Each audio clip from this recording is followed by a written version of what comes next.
এই গরমে চারপাশে সবারই ঠান্ডা, কাশি, জ্বর, তন্নাশোনারও ঠান্ডা লেগে গেছে। দুপুরে খাওয়া দাওয়া করিয়ে ঘুম পাড়িয়ে দিয়েছিলাম। এখন ওই সন্ধ্যা হয়ে গেছে বেশ কিছু টাইম আগেই। ও মাত্র ঘুম থেকে উঠে আসলো। তো শরীর ভালো না, চুপচাপ আছে এর জন্য বসে। সিজনাল ফল খেতে তো বেশ ভালোই লাগে, আর যদি কোনো টক জাতীয় ফল হয় তাহলে তো আর একটু বেশিই ভালো লাগে। যেমন লটকন, তারপর ডোয়ো। এই বছর অবশ্য এগুলো এর আগে খাওয়া হয়নি, লটকন আজকে খাবো, কিছু টাইম আগেই নিয়ে আসছে। আমার কিন্তু ভীষণ ভালো লাগে, অনেকে টক দেখে খেতে পছন্দ করে না। আমার লটকন থেকেও ডোয়ো খেতে ভালো লাগে। এই বছর চোখে পড়েনি, খাওয়াও হয়নি। দেখা যাক, চোখে পড়লে এনে খাবো, বা ওর বাবা যখন বাজারে যাবে সে দেখলে এমনিতেই নিয়ে আসে, যেহেতু জানে খেতে পছন্দ করি।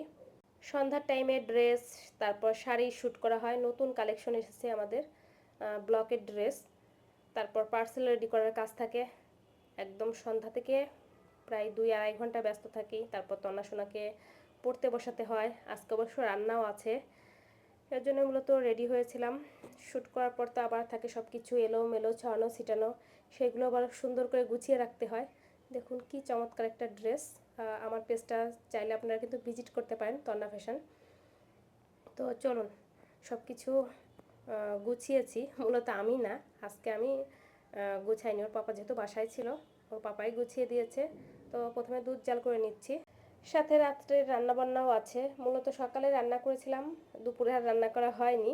এখন রাতে তো একটু রান্না করতেই হবে, আর আমি রান্নাবান্নার জন্য সব কিছু কেটে গুছিয়ে নিয়েছি। আর এইদিকে তন্না সোনাকে বললাম আমার পাপাকে একটু পড়তে বসানোর জন্য।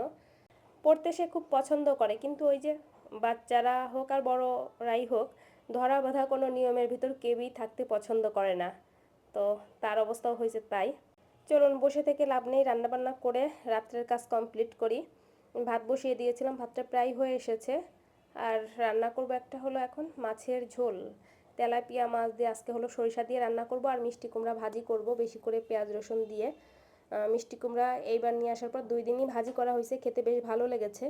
সাধারণত মিষ্টি কুমড়া দেখা যায় নিয়ে আসলে কিছুটা খাওয়া হয়, বাকিটা ফ্রিজে থাকতে থাকতে পচে যায়।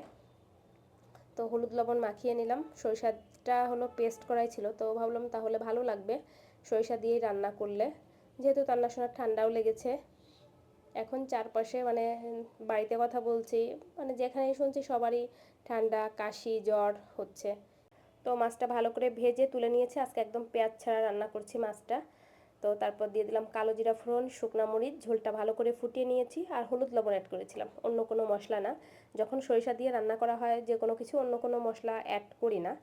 তারপর মাছটা দিয়ে দিলাম, মাছটা আবার বেশ কিছু টাইম ফুটিয়ে নেব।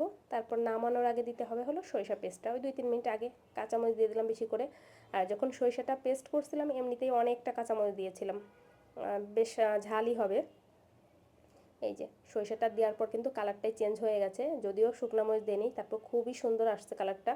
মিষ্টি কুমড়া ভাজি, এই তো মাছের ঝোল, আর ওই যে সকালে ডাল করেছিলাম, এই দিয়ে এখন আমাদের রাত্রের খাবার দাবার। তন্না শোনার জন্য একটু খাবার নিয়ে নিলাম।